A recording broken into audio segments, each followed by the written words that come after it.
Assalamualaikum warahmatullahi wabarakatuh. Kami akan menyampaikan presentasi tugas mata kuliah Kepemimpinan, Budaya, dan Perilaku Organisasi dengan dosen pengampu Bapak Dr. Haji Abdul Khalik Hidayat MSI pada program studi Magister Manajemen Fakultas Ekonomi dan Bisnis Universitas Ahmad Dahlan Yogyakarta. Saya Abdul Latif Baidowi.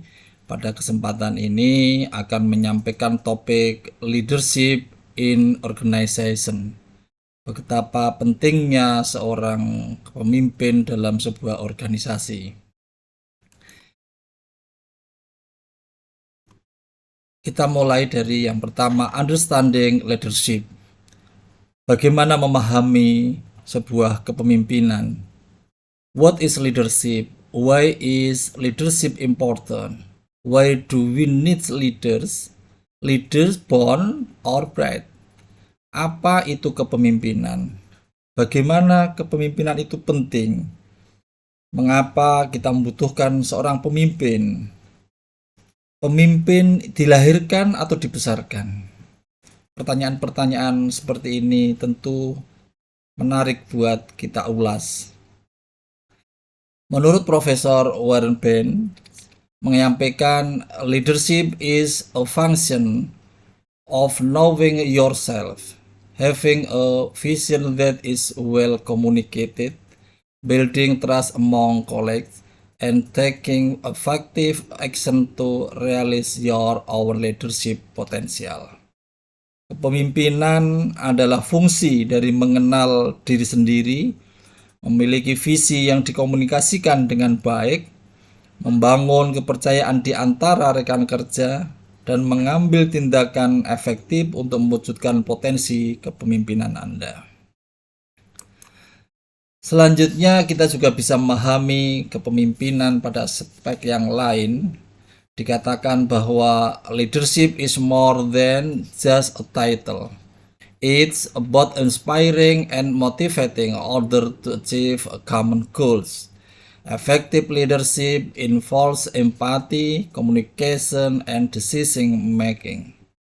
Kepemimpinan tidak saja persoalan gelar jabatan saja, tetapi kepemimpinan itu mampu menginspirasi dan memotivasi orang lain untuk mencapai tujuan bersama.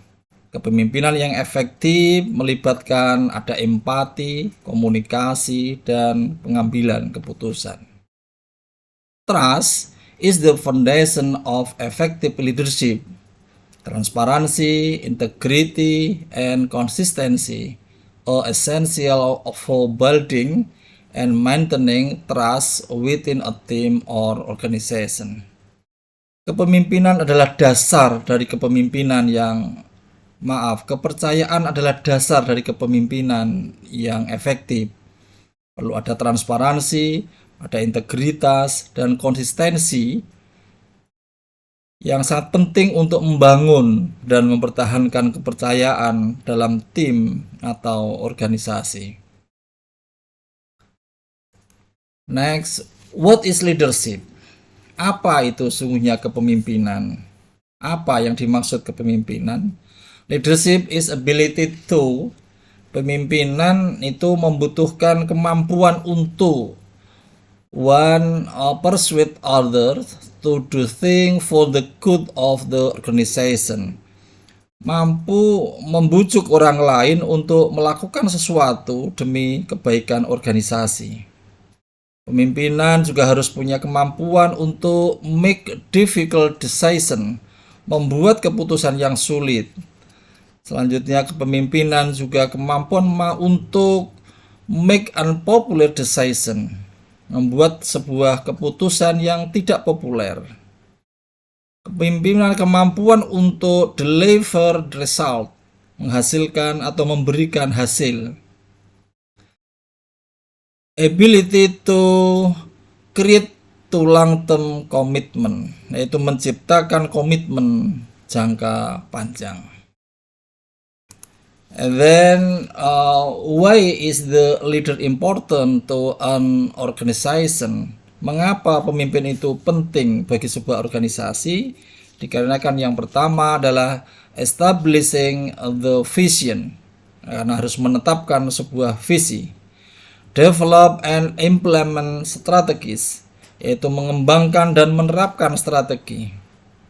Allocated and control resources, mengalokasikan dan mengendalikan sumber daya. Select key employees, memilih karyawan-karyawan kunci. Shaping culture, membentuk budaya. Affect organizational performance, yaitu mempengaruhi kinerja organisasi. Projecting an image to the public, yaitu memproyeksikan citra kepada khalayak umum. Next, what the leadership trait of highly productive organization? Apa saja sebetulnya ciri-ciri kepemimpinan dari organisasi yang sangat produktif? Ciri-cirinya adalah yang pertama, attention to detail, memberikan perhatian yang lebih detail. Highly ethical and moral, yaitu sangat menjunjung tinggi etika dan moral.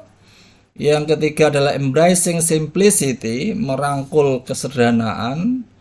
Selanjutnya adalah long term focus, fokus jangka panjang. Humility, kerendahan hati. Coaching leadership style, gaya kepemimpinan yang bisa melatih gitu ya. Kemudian trust and belief in order, percaya pada orang lain. Next, yang terakhir adalah leadership strategies for productivity improvement. Strategi kepemimpinan untuk dapat meningkatkan produktivitas ada beberapa hal. Yang pertama adalah create a clear and simple vision. Ciptakan visi yang jelas dan sederhana. Build a culture supported by core values, membangun budaya yang didukung nilai-nilai yang utama. Establish an effective management team, membentuk tim manajemen yang efektif. Apply a consistent business strategy, menerapkan strategi bisnis yang konsisten. Avoid layoffers, menghindari pemutusan hubungan kerja. Develop a motivated workforce, kembangkan tenaga kerja yang termotivasi. Yang terakhir, use system approach to eliminate waste, gunakan pendekatan sistem untuk menghilangkan pemborosan. Demikian kira-kira yang dapat kami sampaikan pada presentasi dengan topik leadership in organization pada kesempatan kali ini. That's all and thank you. Terima kasih. Matur nuwun. Assalamualaikum warahmatullahi wabarakatuh.